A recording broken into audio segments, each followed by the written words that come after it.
Assalamu alaikum 7th class students. I hope you will be fine. This is your science lecture. Today we will read chapter number 8 respiration. It's all about energy.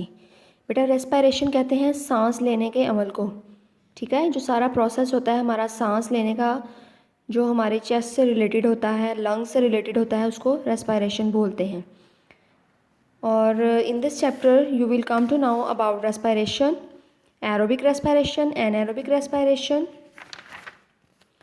difference between respiration and breathing, energy without oxygen in animals, and the next is energy without oxygen in plants, and the last is breathing. Okay ये आगे breathing के steps हैं। बेटा मैं आपको सिर्फ briefly बताऊंगी थोड़ा सा, बाकी आपने इसकी रीडिंग खुद करनी है। सबसे पहले मैं बताती हूँ आपको रेस्पिरेशन क्या होता है। The body gets its energy from a chemical reaction which takes place in the sales.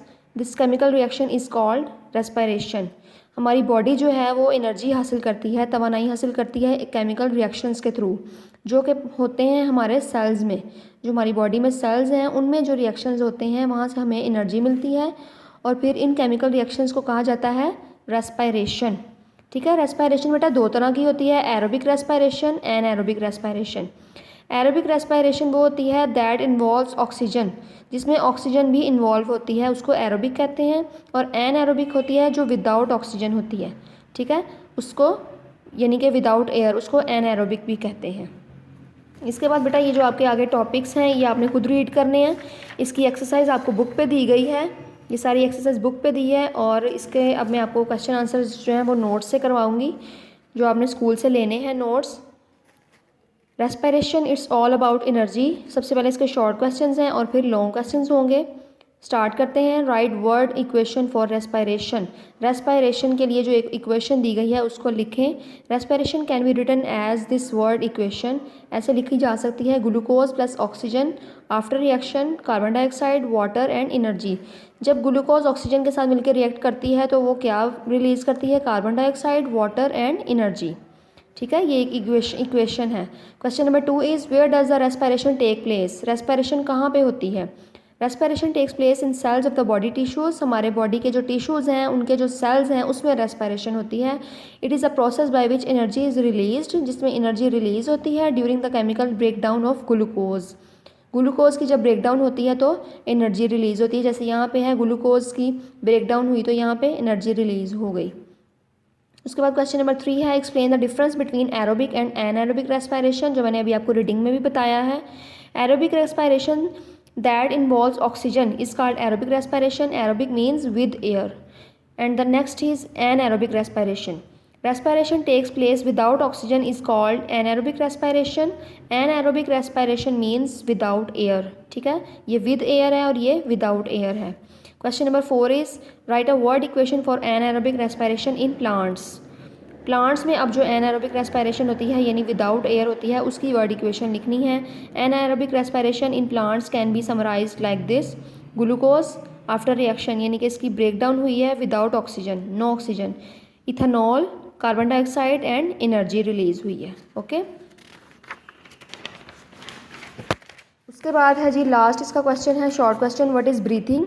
Breathing is simply a way of exchanging gas between the lungs and the surrounded air, जैसा कि that is taking in oxygen and carbon dioxide out.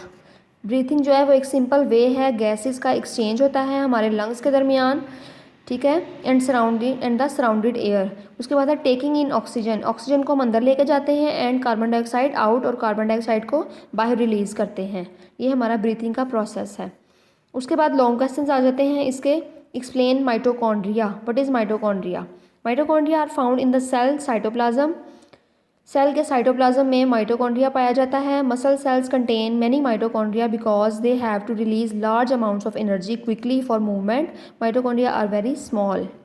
उसके बाद है give 3 reasons why alveoli are good for gas exchange. Alveoli जो है वो gas के exchange के लिए क्यों ज़रूरी है, क्यों अच्छी है, इसकी 3 रीजंस बतानी है आपने। The walls of alveoli are very thin. इसकी वॉल्स जो हैं बहुत थिन होती हैं। प्लेसेस जस्ट 1 सेल थिक, सिर्फ एक सेल की मोटाई के बराबर। The lining of alveoli is moist होती है, so that oxygen can dissolve, जिसमें ऑक्सीजन ईजिली डिजॉल्व कर सकती है। Because there are thousand of very small alveoli there is a big surface area for the oxygen to diffuse across. ठीक है। उसके बाद क्वेश्चन नंबर 3 आ जाता है, explain why your lung capacity and breathing rate are larger when you are exercising than when you are sleep. जब आप सो रहे होते हैं उसकी निस्बत जब आप एक्सरसाइज कर रहे होते हैं तो लंग की कैपेसिटी जो है वो ब्रीथिंग की जो है वो लार्जर कैसे हो जाती है, यानी कि कैपेसिटी जो है वो सांस लेने की हमारी बढ़ जाती है ज़्यादा एक्सरसाइज करते वक्त। उसकी रीज़न बतानी है। Lung capacity, when the lungs are fully inflated they hold about 5 litres of air.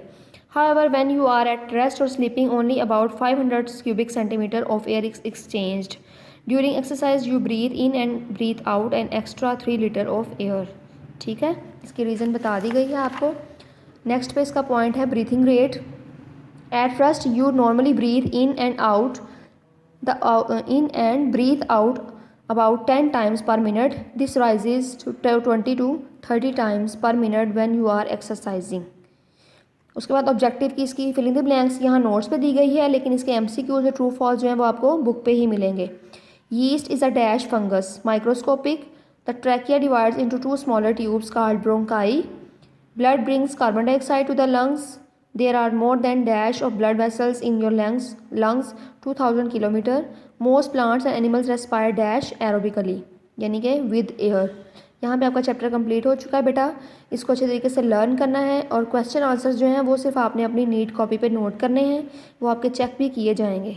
अपना बहुत सा ख्याल रखिएगा। अल्लाह हाफिज़।